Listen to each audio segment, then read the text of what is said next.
Welcome to the Hillsborian Historian. My name is Rex, and today we're taking a look at a promotional film about Marathon, Florida, located in the middle of the Florida Keys, right between the Pelican and the Flamingo, as you can see on this highly accurate map. It is from 1966, sponsored by Tupperware for the Florida Development Commission. Don't act like you didn't have Tupperware back in the day. Everybody had this green looking thing. We'll also see some marketing for Coca-Cola. Seems like Coca-Cola is in all of my videos. Great marketing for the past century. And it is hosted by Anita Bryant. Hey, I'll catch you on the other side of this film.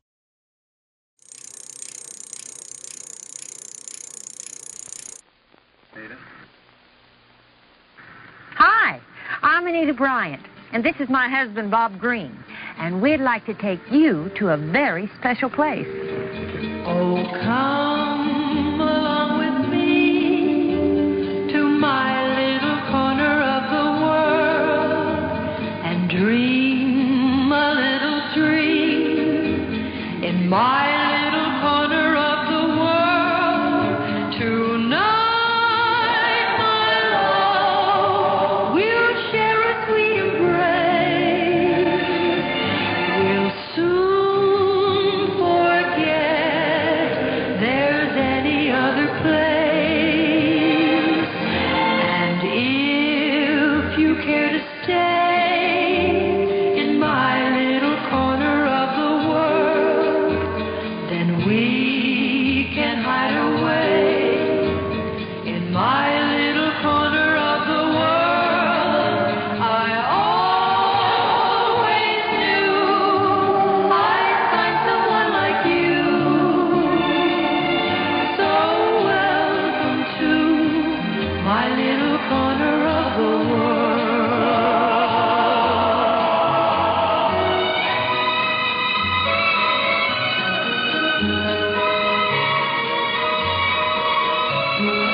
Very special place is the heart of the Florida Keys around the town of Marathon. We love the lush tropical scenery and the wonderful boating water. Water crystal clear and yet 1,000 shades of blue-green. The waterfronts are picturesque and usually piled high with lobster traps, for this is the center of the lobster industry.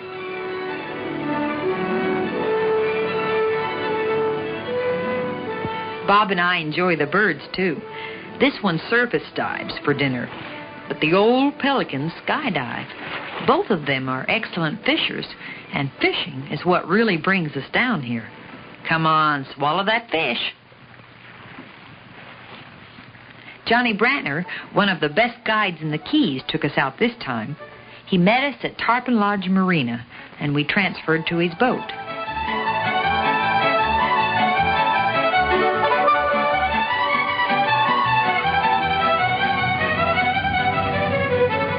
Fiesta is a no-nonsense workboat with plenty of room to move around and easily maneuvered. That's what you need when you're out for tarpon, the Silver King. Johnny is a rugged man of the sea and handles his boat with deceptive ease.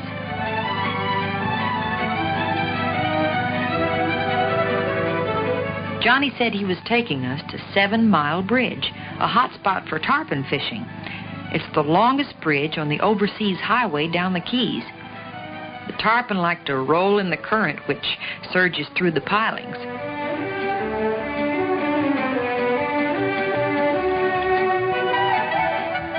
Johnny took us in for a close look, easing into position with skill and then throwing out the anchor.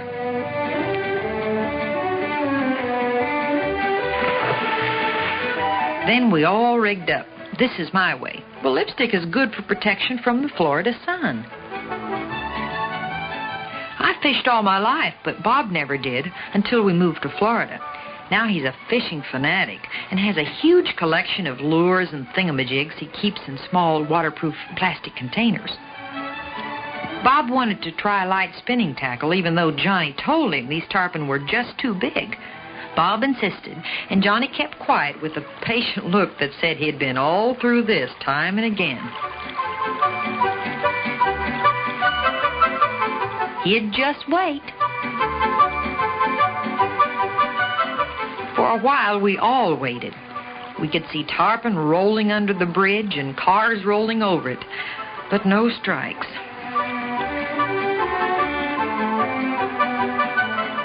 We did spot a very familiar truck. Imagine a Coca-Cola truck 3 miles at sea. Even with no strikes, just being out on waters like these is really exciting.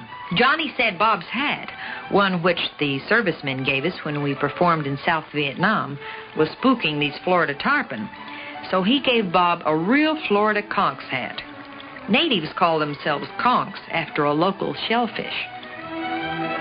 So where's the fish? I tried Bob's spinning rig, and maybe it was the hat.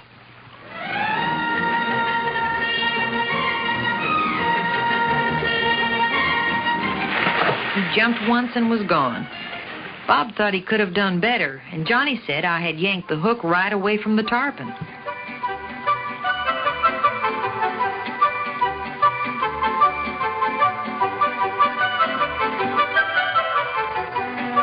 While Johnny re-rigged the line, I decided it was time for you-know-what.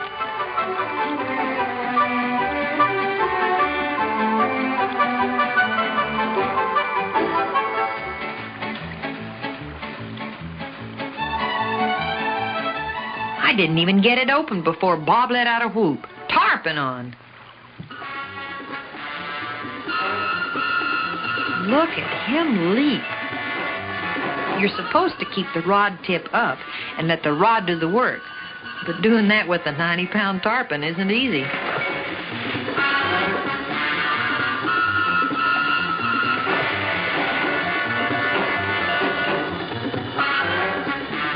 I wanted to help, and Bob told me how I could. Get out of the way.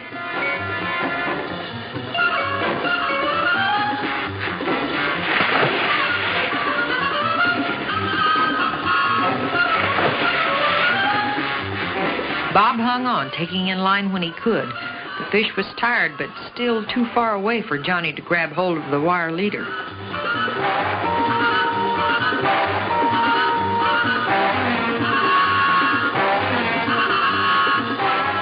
When a big man and a big fish are connected by a light line, sooner or later, something's got to give.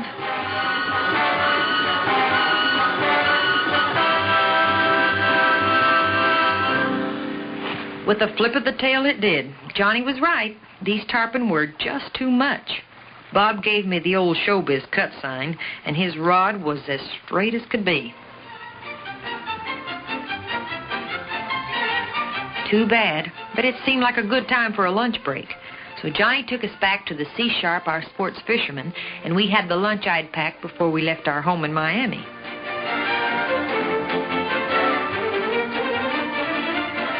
We found that Tupperware containers are wonderful to use on our boat. They don't break when the water gets rough. Having airtight seals is real good, too. It keeps things from spilling and keeps foods either crisp or moist, whichever way they're supposed to be. Our home in Miami, like many in Florida, is right on the water. We keep our boat tied up there, and all the pleasures of cruising are just a few steps away. It's one of the things we've enjoyed most about living in Florida. We love to fish, and because our work means a lot of traveling, it's nice to be off and fishing the minute we get home.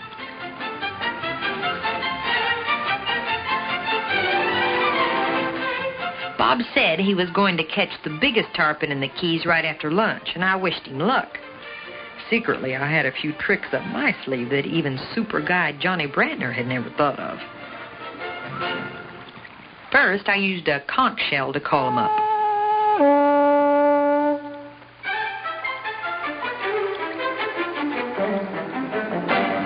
Then I braced myself and applied a little plain-spoken English.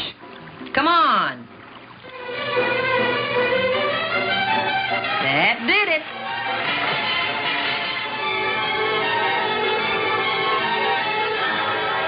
Believe me, fighting a tarpon is hard work. especially one going like this.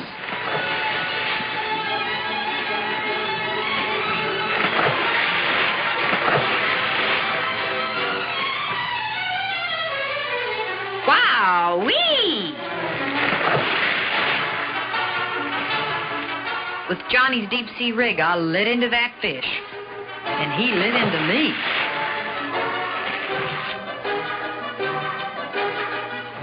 I reeled as fast as I could, and Johnny kept telling me to slow down, or we'd have a leaping tarpon right in the boat with us. But I was determined to boat this one.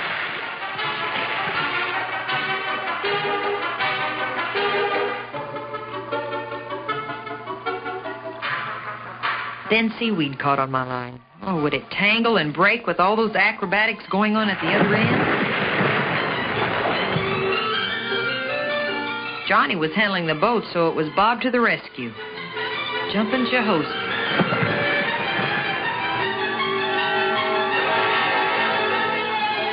Just hang on now till Johnny can get the leader in his hand.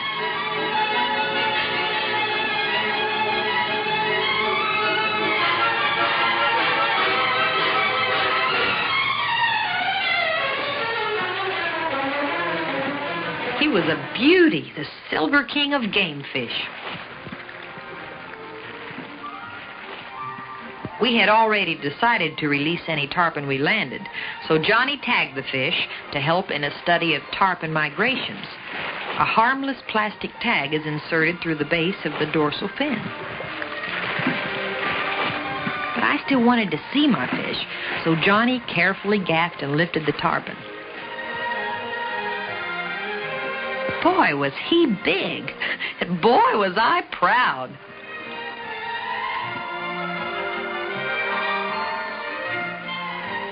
It's a thrill I'll never forget. It's a feeling you can't describe, but once you boat a tarpon, you're just as hooked as the fish. They call it tarpon fever, a very pleasant disease. Very gently, Johnny released the tarpon, and as one performer to another, I gave him a big round of applause.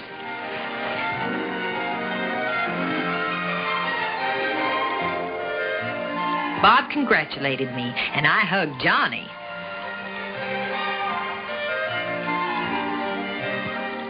Then I proudly put up the tarpon flag, which every boat flies when a tarpon is successfully landed. The flag fluttered as we passed under a good old 7-mile bridge and all the way back to Tarpon Lodge Marina in Marathon. Oh, it had been a good day, but a long one. If we started right away, we'd have time to get back to Miami before nightfall.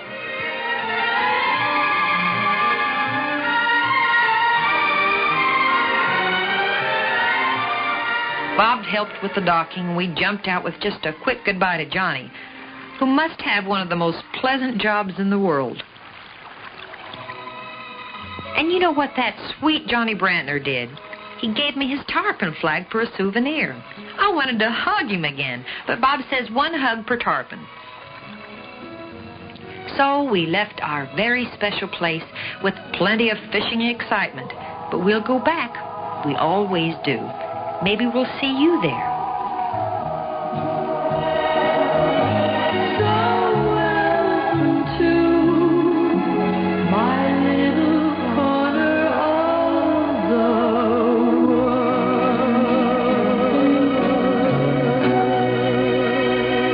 So, what have we learned? Well, buy Coca-Cola and buy Tupperware. As for Anita Bryant, she would gain in popularity and become the spokesperson for Florida Citrus until things kind of went sideways on her and she was squeezed out of that position. All right, guys, till next time, take care of yourselves out there, and thanks for watching.